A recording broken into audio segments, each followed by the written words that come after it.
And I'm going to begin by asking the first question. And from my point of view, given my background in history and training and all that, there was one keyword that you didn't use at all in your entire lecture, if I heard every word of your lecture. And that one keyword was politics. Mm-hmm. And as you know, jobs has now become a very political issue. You see that in France, in the pictures that you showed at the beginning. So how do you see this issue working out politically, both in the, what you call the advanced economies and the emerging economies? Yeah, I think the political dimension of this problem is extremely important.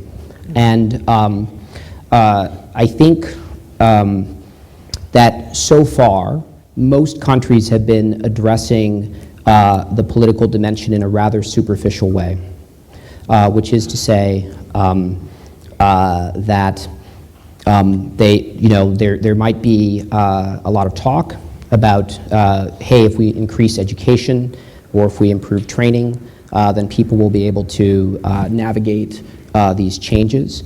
But in fact, the changes are coming much faster than the political system is responding. And it's worth noting that the changes are not just technological. The changes in business practices, at least in a number of countries, and certainly in the United States, are coming almost as fast as changes in technology. In the United States, 25 years ago, companies hired huge numbers of workers straight out of high school and straight out of college who did not have specific technical skills. In fact, they barely knew how to find the bathroom at work. They trained them in everything. And then when you had a business cycle, when you had a downturn, they kept as many of them on the payroll as they could. They would typically only lay off about a third the number of people that they would have needed to keep their profits constant. And that was common around the world. Today, and for the last two recessions, 100% of the decline in demand was met by laying off workers. And hiring, companies are now having to hire almost 10 times as many workers at the mid-level and above as they used to, because they don't have this pipeline growing up through the company. And that's why they're saying, well, we need these very specific experiences, but they're not training people in these experiences. So essentially, every company is faced with the choice of, do I try to steal a trained worker from another company, or do I train one myself? And for any individual company, if they think they've got a good chance at poaching one, they're going to do it.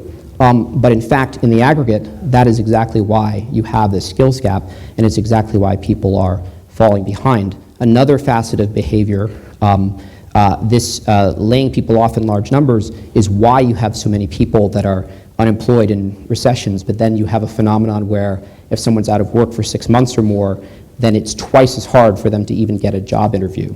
All the data suggests that those people, if hired, are just as effective, just as productive workers as the others they're hired, but there's a huge bias in the system. And all of this has happened without any change in public policy, right? I mean, the idea that a corporation is all about maximizing shareholder value, that was a Journal of Finance article in 1970 that became a Harvard Business School class, that became the conventional wisdom among a whole generation of managers, and now has been embedded in case law without one piece of legislation or anyone ever voting that would be the way it should be. So if anything, I think that there's not enough politics in this question, but you want a real politics, not a phony politics that really looks at how do we create a system that has more incentives for this amazing innovation and technology to be aligned with people and their aspirations rather than to replace them. Yeah. Before I turn to my colleague Donald Lowe to ask you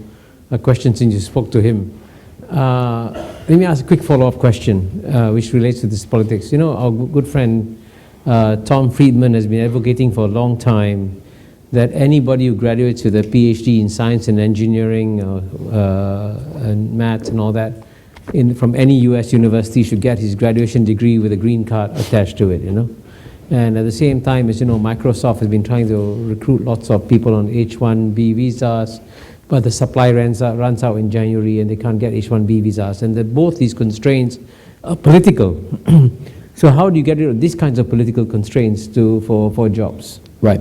Well, the United States has had an enormous advantage in its history in being able to attract having built a system that can attract talented and more importantly, motivated people from around the world.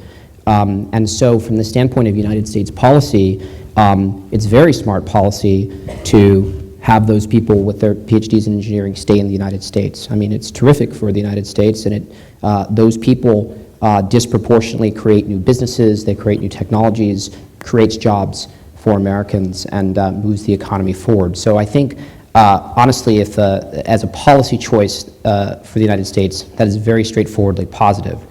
That said, it has a little bit of it's a bit analogous to if you are a leading company, you can go steal the best employees of every other less famous company. And that's good for you as a company, but it doesn't really add to the total stock of sort of skilled talent in the workforce. So what we wouldn't want to see is for the fact that you can have smart policies of immigration in the United States to replace the need to actually invest in the US workforce. And I would say that's true anywhere around the world. I think there's a lot of economic value in freer movement of labor, but if that becomes the excuse to allow one's own kind of people and own workforce to be neglected in this rapid pace of change, then that would be a mistake. Great. Donald, you have a question? And then, since you only spoke to him on the phone, you can... Hi, Byron. It's great to meet you. I really like your scenarios at the end, the 3 pathways, but I would like to suggest a 4th. John Maynard Keynes wrote a piece in the 1920s on the economic prospects for our grandchildren at the end of the century, and he suggested that we will only need to work 15-hour work weeks, and for him that was a happy scenario because we had more time for other things, for civil society, for writing poetry, for jumping into the river chair or whatever. Do you think that's a plausible scenario that this technological, in many ways, dystopia could actually work in terms of strengthening communities, strengthening family lives, allowing us to do the things that more leisure, living well, rather than working and slogging? Thanks. Thanks. So the answer is yes. Well, I think it's technically possible. The question is it politically possible? And I think it goes back to the question of politics, because remember in my talk I said that 3 elements are in the opportunity scenarios are productivity growth, and then labor force participation, and then the distribution of the benefits of growth. So your question boils down to if we let people be free to pursue their creative pursuits, empowered by these brilliant machines, will there be enough productivity growth that we could then distribute those gains and that everyone could live, have a basic income that was perfectly sort of suitable for a decent life, and where people could pursue whatever their passions are, whether that's poetry or astrophysics or watching reality television and game shows all day. And I think that's what my son does. Yeah, and I think the answer might be that from a productivity standpoint, if you actually unlock this human potential, that 20 or 30% of the workforce could be engaged in phenomenally productive pursuits and produce enough value that the rest of us could watch game shows all day. But I don't think that we have anything close to a political system that would allow the distribution, right, of those returns. And so therefore I think that a far more plausible and frankly more attractive scenario is to really have a broad-based tapping into people's talent. And because I believe that most people in the world believe, and most people probably in this room, believe in a hierarchy of fixed intelligence. Some people are very smart, some people are rather smart, some people are not very smart, and that determines their potential. I personally believe, and I think the evidence tantalizingly suggests, that everyone has far greater potential than the current sort of industrial system of education and work allows them to express. And I believe that if we have a growth in productivity that's rooted in returns on human capital, then automatically those benefits will be distributed more equally. And so we won't have to break our political systems in order to achieve that result. Please, go ahead. If you don't mind, identify yourself and then Sure. question or All right. comment. My name is Octavio. I work at the Embassy of Brazil. So maybe I'm going to quit my job after your inspiring lecture. Thank you very much. My question is, your lecture has one big assumption about artificial intelligence and computer science, which is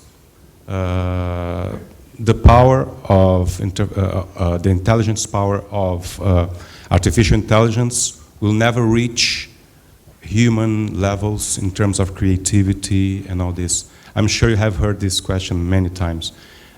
So there are people like Ray Kurzweil, Stephen Hawking. I'm not sure about Stephen Hawking, but there are, of course, the other side that say that they will never replicate, like Roger Penrose and all this. So I'm just curious, you yourself, do you think that machines will never reach this level of creativity and then challenge human work at every field? Thank you. It's an excellent question, and I have thought about this quite a bit. I would say that I am not assuming that artificial intelligence will not reach current human levels of effectiveness in almost any task. I doubt that artificial intelligence will be, better mothers and fathers or better brothers and sisters, but maybe they'll even get there. But what I think there's two assumptions that those who believe artificial intelligence will take all of our jobs. There's two things that they maybe overlook. And the first is that it's not just machines competing against people or even people competing against people. It's people competing against a problem and machines competing against a problem and people and machines competing against a problem. I showed a slide that showed that our current model of resource use, our current economic model of resource use is entirely unsustainable. That is a massive problem in which there is enormous value in solving. And essentially, it will be teams of humans and machines that compete against that problem and ultimately solve it and therefore create the value. And as far as we know, even in the most advanced realms of artificial intelligence to date, person plus machine still beats machine alone. So you've heard of Deep Blue. That was the supercomputer that was the first to beat a human grandmaster at chess. Chess was a game that we thought for the longest time, no, humans will always beat computers because there's a subtlety, of the pattern recognition that computers just can't power their way through. Where Deep Blue disproved that the raw computing power can beat a human grandmaster.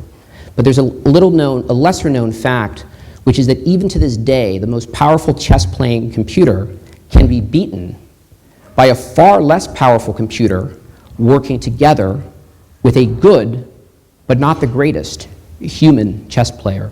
So a good human chess player, a very good human chess player, and a good computer beats the most powerful artificial intelligence computer in the world. And I think we're going to see that over and over. The key is, how do we combine the talents of humans and the talents of machines to compete against the problems we have? Next question. Good evening, gentlemen. My name is Chris Glessel. I founded 1.5 years ago a transformation consultancy for the hospitality sector. Sorry, what sector again? The hospitality sector. Hospitality. Yeah, guest service specifically. Yes. Now, you referred in your lecture to two examples of Lashana Lewis and also your family that went through a transformation and sought innovation of their careers. And you might agree that there was a certain necessity, maybe even desperation, that drove that seeking of a new opportunity. Now, in an environment where there are a lot of incentives offered by politics or by the industry itself, but there is maybe not that necessity or that desire to go through a change, what do you suggest one should do so that the opportunity of incentives is taken on in a sustainable manner. So how do we create that catalyst, that desperation in people to want to change for the long term? Because sometimes we're just too comfortable. Yeah.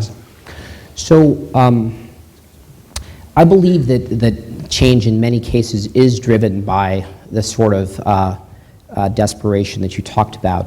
But I think we really underestimate people's desire for more engagement, for more meaning, for more learning. I mean, my family was not impoverished. I mean, we were working class. We had a small house.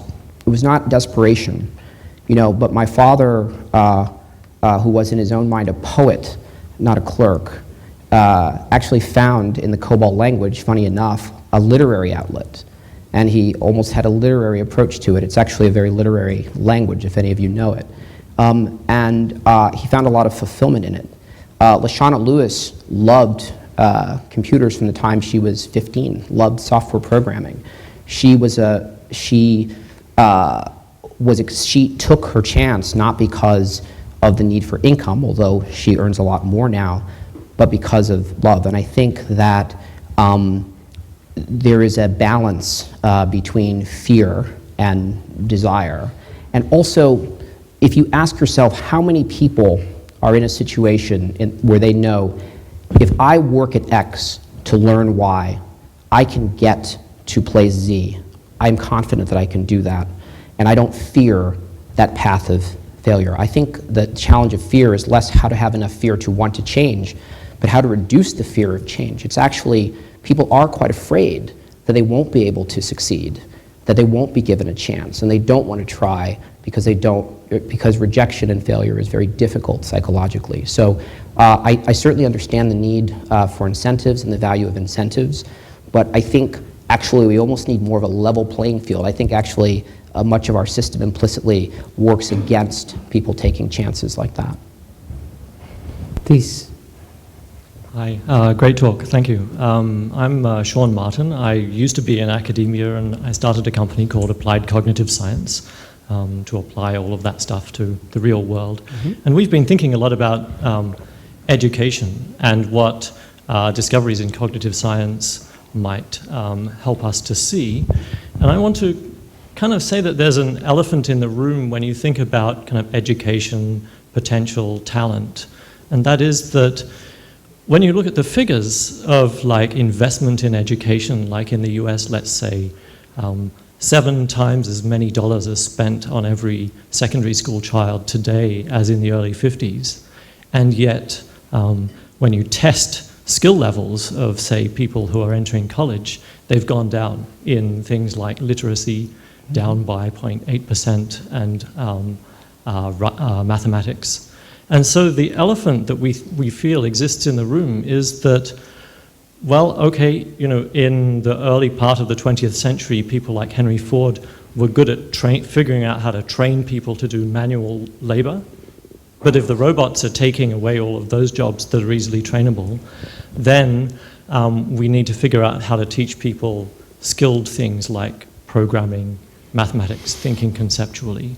And the track record for that is kind of miserable. It's basically no matter how much more money, smaller class sizes are thrown at it, it doesn't work. Our point of view is that, well, science is needed, and the science of how people acquire these high-level skills is massively counterintuitive and difficult to implement. And what we see in education that makes us a little depressed is that the current kind of paradigms for education seem to be, it should all make common sense. It should all be kind of intuitively driven, politically, look politically nice, like No Child Left Behind or whatever. You know, let's just fire the teachers who don't get students performing well enough. Let's do more testing. So we're kind of depressed about that, and my question would be to you, do you see change? Do you see kind of people thinking about counterintuitive facts, counterintuitive scientific results, kind of making their way into the classroom, or do you feel like, I don't know, we're kind of in a stable state? Yeah. Yeah. So I'm very sympathetic to the premises of your question, and I have two responses, one at a more specific level and one at a more systemic level. I think you're a cognitive scientist and I'm not, but my reading of what we've learned in that field and what we've learned in pedagogy is that the actual interventions, the actual behaviors that would result in major improvements in educational outcomes are not inherently very expensive things to deliver, at least. There may, but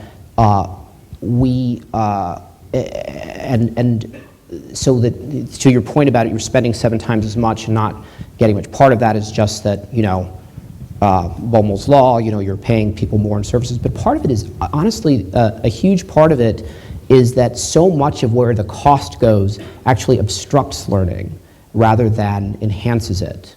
So I was talking to a mathematician the other night and a mathematics educator who was over for dinner, and he said there were 5 strategies he uses essentially to solve all of mathematics. I mean, there's essentially 5 strategies when you strip it down, and that you can teach a child those strategies in 30 minutes. And in fact, so much of our textbooks and our curriculum confuses because it's filled with words and complexities as opposed to sort of the pure concept. That doesn't allow them. It has so many barriers for them actually mastering and feeling a sense of mastery and engagement. And actually, he's put this into practice and on a reasonably large scale now, and with enormous results, tremendous results. Very inexpensive intervention. And in fact, this leads to my systemic point. The question is what drives those actual actions. So what drives curriculum? In the United States, it's the economics of the textbook market. It's which companies have a large enough sales force that they can go to all of the different school districts and sell the curriculum. There's no science, there's no evidence, there's absolutely no fact base whatsoever. And I would ask you, on a systemic basis, and it's back to my point about where are the incentives, what other system could go for 50 or 60 years being 6 times as expensive and no more productive and still be allowed to proceed that way? It tells you what we're serious about and what we're not serious about. So I think there are a lot of questions. There's questions of politics. There's questions of incentives. Teachers' unions. There are teachers' unions, but in the United States, half the states have teachers' unions and collective bargaining and half the states don't. And if you look at performance, it's a scatter plot across. So teachers' unions may well be an obstacle to improvement, but I mean, in the best performing countries in the world, they have unions too. That doesn't seem to be the issue. I mean, it's not that it's not a barrier to improvement, but it's not the fundamental reason, I think, lies deeper than that. And I do think it has something to do with the notion that you alluded to, that we feel that education has to be intuitive. I've worked a lot in education, and one thing you learn if you work in education is that everybody who went to school thinks they know education. They think they know how to educate someone. But in fact, it's a more subtle thing than that. And that does drive I think some of the simplistic sort of solutions that seem intuitively plausible, but actually don't make that much of a difference. Okay, we have 2 questions. Let's quickly get both questions, if you don't mind. I'm Chris from the Institute of Policy Studies. The question is actually a challenge to your comment about the French taxi drivers being, against the software. I don't think they were. I think they were more railing against the unlevel playing field imposed by the regulation. And then what the French government does is to ban Uber instead of addressing that unlevel playing field. I'll ask the question, such that, maybe the governments everywhere are acting against this pace of technological change and preventing its people from benefiting from the fruits of this technological advance. We also have the same situation here in Singapore. We don't allow Uber, so we do also have this situation in. No, we do allow Uber. Vivian Liu from Philanthropy Works. and also one of the young global leaders of the World Economic Forum. My question pertains to, I guess, a context beyond America, because obviously it's not the only country where its citizens need to work. Given that you're speaking here at the SG50 Forum on Friday, would you care to comment on the future of opportunity as it relates to Singapore? So where is the tipping point for putting resources into coding for citizens? Is this something that would be helpful for the uplift of a quarter of the population? Or, you know, we would see economies of scale coming. No, we would see marginal utility falling to zero at some point. Where is your gauge of where that is at a global level, and if you could, at Singapore's level? Mm-hmm. Thank you. Okay. First, I want to publicly withdraw my slander of French taxi drivers. And since probably hundreds of them will be seeing this presentation on the internet, I want to be very clear that I absolve them of all blame in this situation. And I do think that this question of a level playing field is a relevant one. And I think the phenomenon you see over and over is the choice that a business faces between the governments are not typically quick enough. They're not keeping pace. You saw how Uber is sort of like taking cities by storm in a matter of 10 months, 12 months, 15 months. Governments don't typically respond at that pace in a thoughtful way to think about the new regulatory structure. So a company then faces a choice in that situation. Do they exploit the holes in that structure, or do they get out ahead of it? And actually Uber's economics are such that they absolutely could provide a benefits package, certainly in the United States. I haven't looked at the numbers in France. They certainly could provide a benefits package in the United States that's superior to what the average taxi driver has, and they could do it nationwide tomorrow. And in my view, they should, because that would actually be a far less expensive way to manage through the politics, so that they are actually putting themselves on the side of the people who are driving. And in fact, I think you would see that taxi drivers dropping their medallions and getting their Uber accounts. So it's not just a matter of public policy, it's also a matter of corporate policy. And I think in many places, business leaders have become far too grooved into the idea that whatever you can get away with in the short term, you should. It's actually very short-sighted, and it's not good business practice at all. So part of the answer, I think, is not just changes in public policy, but a change in the way sort of business leaders sort of think about those problems. In terms of Singapore, I'll be very cautious because I've already slandered French taxi drivers, but they're thousands of miles away. So I don't want to inadvertently slander anyone who is within arm's length of me. But I would say that there are a few issues that this would certainly raise for Singapore. For one thing, on the productivity front, we've seen in the data that total factor productivity, that is to say innovation, the way you change your business practices and processes to be, not only to be more efficient and use less labor, but very importantly to create new services, personalization, new products and the like, is extremely important to creating the productivity growth that allows for opportunity growth. And I think one question for Singapore is how effectively are sort of Singaporean enterprises doing that? I mean, Singapore sits as a hub here in Asia. Another major trend I could have talked about but didn't is the shift in global GDP towards Asia and the rebalancing to where Asia sort of takes its place as it was 300 years ago in terms of its sort of balance in the world economy. Singapore is extremely well positioned to take advantage of that. And I believe that some degree of specialization is definitely necessary for that. And one of the most intriguing things is that if you think about so many of the problems to solve, that there is value in solving going forward, a lot of them have to do with the intersection between private markets and public policy in healthcare, in urban planning, in water management, in a whole set of fields that it seems to me that Singapore might have a tremendous competitive advantage and be able to build tremendously competitive industries. But that's going to require not just the high general level of education that Singapore has, but also a bigger dose of entrepreneurship and more of an export orientation, not just for manufacturing, but for services. And I think because it will require, there will be a lot of sort of changes in what's needed. I don't think I can answer your question of exactly when we hit diminishing returns on how many computer programmers we need. First of all, it's a moving target because many jobs that are not software jobs today will be a software job in 2 years or 4 years or 6 years.